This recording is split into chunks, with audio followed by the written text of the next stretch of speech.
In this tutorial, we're going to make our first little program in Scratch using the sequence control structure. So to get started, I just go to Create, and I'll name my program. So I've called my little program here, Program Example Using a Sequence. Okay, so now let's start programming.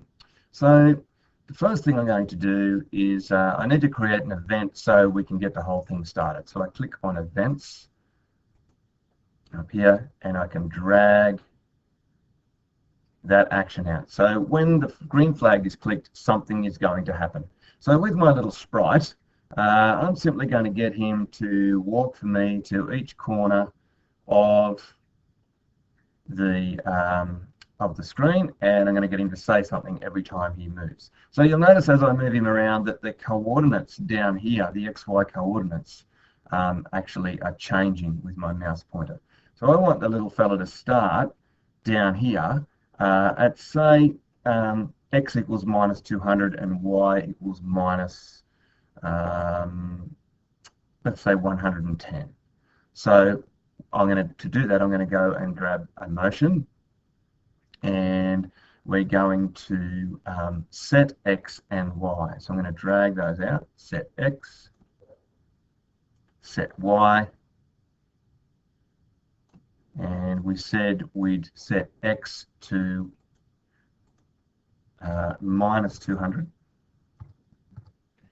and we said we'd set y to, I think we said minus 110.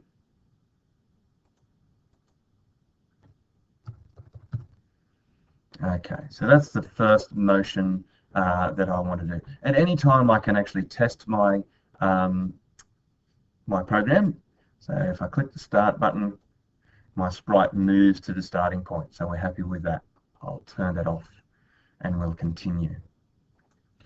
The next thing I'm going to do is I'm going to get my little sprite to tell us what he's up to, tell us what he's all about. So I'm going to go into the looks action, and I'm going to get him to say something for about a second or so.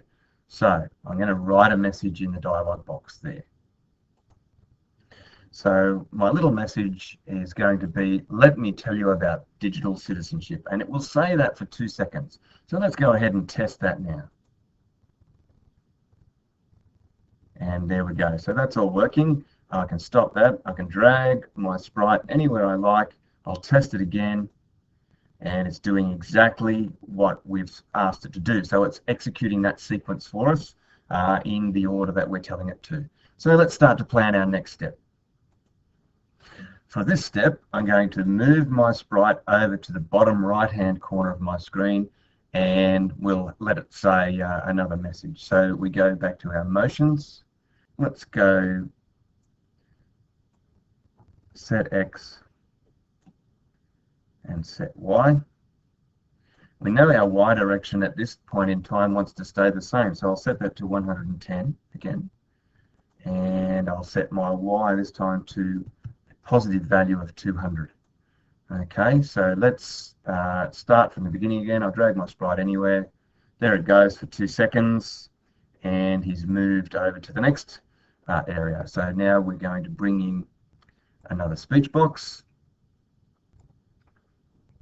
and we'll write a message in there. I've typed my little message in there, know your online world. So once again, we can test our whole program. There's our start for 2 seconds, we moved. There's our next message for 2 seconds. So we can stop that again, and we continue. So this time we want to move our sprite to the top corner of our frame, and it looks like about 150 will be our Y value there. So we'll go motion again, and we'll stick with our set X and set Y arrangement. This time we'll leave our X value the same, 200, and we'll change our Y to that positive 150. And then we'll bring in our next speech bubble, and we'll type up our next, and our message this time is engage positively. So we can run our program just to give it another test. There's our first 2 seconds, second 2 seconds, and our third 2 seconds. Lovely. We'll continue on now. It's the same deal again. We'll set our X value and our Y value. So this time our Y value will stay the same and our X value needs to go back to -200 because we want to move our sprite over to here.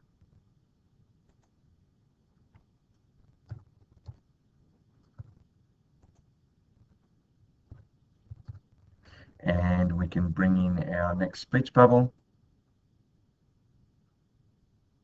and type our message. So there's my message, which is that third element of digital citizenship, to choose consciously. And finally, I think I'll send my little sprite back home.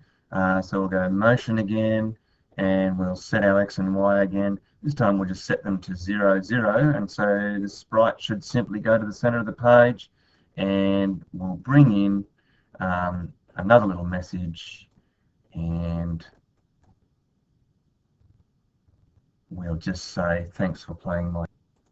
Okay, so there it is. So if I click the start button now, the start flag, we should see the whole sequence acting out, or executing is a better term.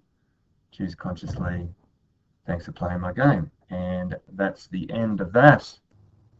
So you can see here that what we've done is we've just created a simple sequence of events to take place, and they are executed in the exact order that I put them in, and that's why it's called a sequence.